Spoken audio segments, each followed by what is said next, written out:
يا أيها الذين آمنوا إذا نودي للصلاة من يوم الجمعة فاسعوا إلى ذكر الله وذروا البيع ذلكم خير لكم إن كنتم تعلمون. Alhamdulillahilladzi nazzalal furqana ala 'abdihi liyakuna lil 'alamina nadhira hudaw wa rahmah lil mu'minin tibyanan likulli syai' wa bidzalika la budda 'alaina an nashkura 'ala ma anzalallahu 'ala nabiyyina wa ilaina. Allahumma salli ala sayyidil mursalina Muhammadin wa ala alihi wa sahbihi ajma'in, amma ba'd. Faya ayyuhal hadirun usikum wa nafsi bitaqwallah faqad fazal muttaquna kama qala ta'ala fi kitabihil karim. A'udzu billahis samii'il alim minasy syaithanir rajim. Ya ayyuhalladzina amanu taqullaha haqqa tuqatih wa la tamutunna illa wa antum muslimun. Ya ayyuhalladzina amanu taqullaha wa qulu qawlan sadida yuslih lakum a'malakum wa yaghfir lakum dunubakum wa may yuti'illaha wa rasulahu faqad faza fawzan 'azima. Wa ya ayyuhalladzina amanu taqullaha wal tanzur nafsum ma qaddamat ligad wattaqullaha innallaha khabirum bima ta'malun. Wa qala ta'ala ya ayyuhalladzina amanu idza nudiya lis-salati min yaumil jumu'ati fas'au ila dzikrillahi wa darul bai' dzalikum khairul lakum in kuntum ta'lamun. Qala Nabi sallallahu alaihi wasallam ittaqullaha haitsu ma kunta. Di antara nikmat yang paling besar yang kita dapati hari ini adalah nikmat al-iman. Keimanan yang menjadikan kita bisa menyambut panggilan Allah Subhanahu wa taala, ya ayyuhalladzina amanu idza nudiya lis-shalah mi yaumil jumu'ati fas'au ila dzikrillahi wa dzarul bai'. Wahai orang-orang yang beriman, apabila telah diseru kepada kalian untuk melaksanakan sholat Jumat, fas'au ila dzikrillah, maka is'au, bersegera. Kalimat ini menunjukkan satu pengertian tentang bagaimana cara seorang muslim merespon terhadap syariat. Fas'au, bersegera.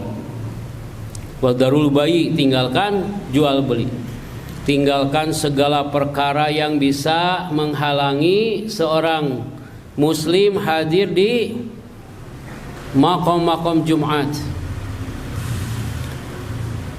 Cara kita ini berdasarkan keimanan kita pun, bahkan Allah Subhanahu wa taala menyindir hamba-hambanya dengan satu firman-Nya di surah Fatir, "Tsumma awrasnal kitaba alladziina astafaina min ibadina faminhum zalimun li nafsihi wa minhum muqtasid wa minhum sabiqum bil khairati biiznillah." Ada orang-orang yang fokus kepada dunia, sibuk dengan dunia, berpikir bahwa tidak penting agama itu, sehingga panggilan Allah itu ya hanya sekedar panggilan yang lewat di telinganya saja. Salat subuh ya, Berapa banyak kaum muslimin menghadiri salat subuh itu? Bahwa ke masjid itu sejak muda sampai kita tua. Namun kenyataannya masjid itu sekarang hanya dihadiri oleh orang-orang tua. Saya 800 masjid hadirin keliling setahun itu. Bahkan kadang-kadang lebih. Bukan hanya di sini saja. Ke Ambon, ke Padang, ke Papua, ke berbagai kota, ke pelosok desa di atas di gunung-gunung itu, di komplek-komplek. Dan ada yang hilang, itu anak muda. Anak mudanya nggak tahu kemana. Anak mudanya hilang. PR besar bagi kita semua. Ada orang-orang yang muktasidun. Kata Allah, ibadah ini hanya sekedar ritual saja. Bagi bapak itu nggak penting. Mau ngobrol, mau main HP, mau tidur tuh nggak penting bagi bapak itu. Jumatan itu nggak penting. Melebihi pentingnya apa? Dia datang kemudian pulang, itu aja. Maka disindir oleh Allah. Seperti apa yang terjadi ketika Nabi SAW dalam surah Al-Jumu'ah itu. Ayat 11, Nabi berdiri di mimbar Jumat, kemudian orang-orang tidak peduli. Wa tarakuka qaima. Hai Muhammad, lihat mereka meninggalkanmu, tidak peduli dengan khutbahmu. Barulah mereka balik lagi setelah qomat dikumandangkan untuk ikut sholat. Ini muktasid. Ada yang sabikun bil khairati biznillah, dia berpikir bahwa, bukan hanya berpikir, dia mengimani bahwa syariat itu adalah satu cara membentuk sebuah pribadi yang kamilan, yang sempurna. Cara berpikir, emosi, sikap. Nah itu. Bahkan malam tadi baru diperlihatkan ocehan seorang muslim yang mengatakan agama tai. Agama tidak penting. Apakah memang masalah itu hanya Allah yang bisa menyelesaikannya? Gitu. Saya bersumpah tidak akan beragama walaupun harus ke neraka. Itu mengerikan sekali. Dan itu bukan hanya satu dua. Ini banyak merebak sekali hati ini. Sampai mengatakan kata-kata kotor gitu. Ya, meskipun sebetulnya pantas tidak pantas disampaikan, tapi saya sampaikan bagaimana ada orang yang menganggap agama teh sesuatu yang apa? Yang buruk bagi kehidupannya begitu. Padahal bagi orang-orang yang sabikun bil khairat, agama inilah sesuatu yang membentuk pribadinya menjadi lebih baik. Maka bagaimana di perjalanan buang sampah sembarangan, orang merokok sambil apa? Naik motor gitu kan? Yang harusnya zebra cross itu tidak dilewati, kita apa semuanya melawan lampu merah, separkir sembarangan. Itu bagian dari bahkan hal-hal kecil yang kita terbiasa parkir di pinggir jalan berminggu-minggu, berbulan-bulan, itu bagian dari kita tidak bisa menerima dan menerapkan agama itu dengan baik. Jadi kalau ada orang yang suka tidak punya garasi, kemudian parkir mobil di jalan-jalan gang itu, lihat fikih Syafi'i, haram hukumnya itu. Maka orang itu akan dihisab seperti bagaimana keluh kesah manusia yang lewat dan terhalang oleh mobil kita, barang kita, atau apapun yang menghalangi fasilitas umum itu. Nah hadirin sidang Jumat Allah, bahwa Allah Subhanahu wa taala berfirman dalam surah Al-Hajj, "Wa ma ja'ala 'alaikum fid dini min harajin." Meski sesungguhnya kata Allah, aku tidak menjadikan bagi kalian agama ini sesuatu yang sulit. Bahkan dalam surah Al-Baqarah ketika bercerita tentang puasa yang itu menjadi rules model tentang bagaimana konsep ibadah semuanya, Allah mengutip firman-Nya yang kita sering dengar, yuridullahu bikumul yusra wala yuridu bikumul ausr. Allah menginginkan kemudahan dan tidak ada sedikit pun mendatangkan kesusahan dalam syariat ini. Makanya ja'atil masyaqqah ala 'abdi, maka datanglah kesulitan-kesulitan dari hambanya saat menegakkan syariat. Dengan beriring itu Allah berikan at-takhfif, keringanan-keringanan, di mana ayat itu menjadi satu dalil yang dipakai oleh ulama fikih sedunia bercerita tentang at-takhfif, bagaimana Allah meringankan syariat. Puasa yang perjalanan boleh berbuka, ada qada, ada fidyah, gitu kan? Bagaimana keumumannya solu qaiman, salatlah berdiri, fa'ilam tastati, apabila tidak sanggup maka duduklah, gitu kan? Jika tidak sanggup fajunuban, maka sambil berbaring, gitu. Faqra'u ma tayassara minal Qur'an, bacalah Al-Qur'an dengan cara yang paling mudah bisa engkau lakukan. Dulu itu dengan hafalan, kemudian datanglah para sahabat membukukannya terus sampai panjang perjalanan Al-Qur'an itu. Sampai ada yang membaca Qur'an lewat HP, lewat tablet, lewat TV, dengan berbagai aplikasi. Dengan Allah itu memberikan fasilitas-fasilitas kepada kita untuk mudah beragama ini. Lalu bagaimana sikap kita itu tentang kemudahan ini? Ditutup dengan satu firman Allah Subhanahu wa taala di sebuah ayat yang seringkali kita pun keliru menafsirkannya. La yukallifullahu nafsan illa wus'aha. Tidaklah Allah membebani seorang hamba melebihi kemampuannya.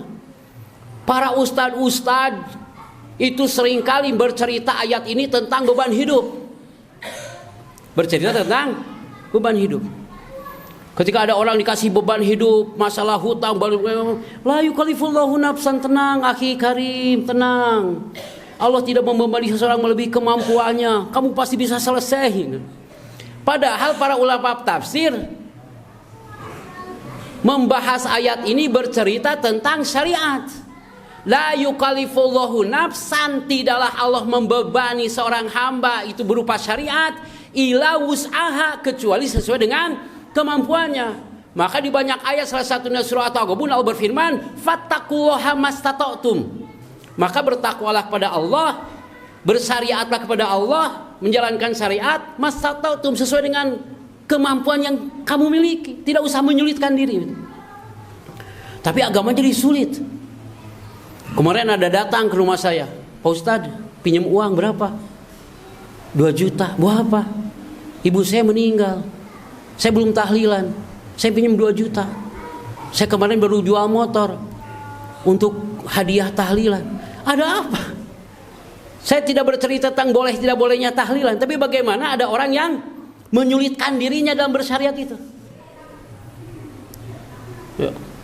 Sampai ada yang datang ke Bogor untuk apa? Untuk membebaskan hutangnya itu, datang ke Bogor jauh-jauh bawa uang. Kemudian datang ke kuburan. Kemudian dia berzikir semalaman ribuan kali dengan kalimat yang sangat mengerikan ini. Dan itu di depan kuburan seorang katanya wali, seorang habib. Ya Rabbana ya Kudus zohir lana bil fulus, kertas merah yang halus-halus biberkati habibana. Ya Rabbana, wahai Tuhan kami ya Kudus yang maha suci, zohir lana, datangkanlah kepada kami bil fulus, uang kertas merah yang halus-halus yang 100 ribuan dengan berkah kuburan wali ini. Dia itu dibaca ribuan kali setiap malam.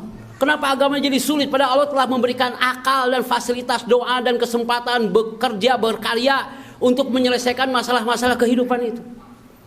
Di luar perdebatan lah ya. Namun bagaimana agama yang sudah ringan mudah ini menjadi sulit. Agama yang sudah mudah dan dimudahkan oleh Allah, tapi berapa banyak kaum muslimin masih merasa berat dengan syariat ini. Maka siapakah kita? Bagaimanakah cara kita menerima syariat ini? Maka tanyalah kepada iman kita. Seberapa bahagianya kita kepada syariat, maka itulah barometer keimanan kita. Firman Allah, "Qul bi fadlillahi wa bi rahmatihi fabidzalika falyafrahu." Maka dengan syariat yang datang kepada kalian, maka falyafrahu, bergembira. Maka segembira apa kita bersyariat, maka itulah kedudukan kita, keimanan kita di depan Allah Subhanahu wa taala. Barakallahu li wa lakum.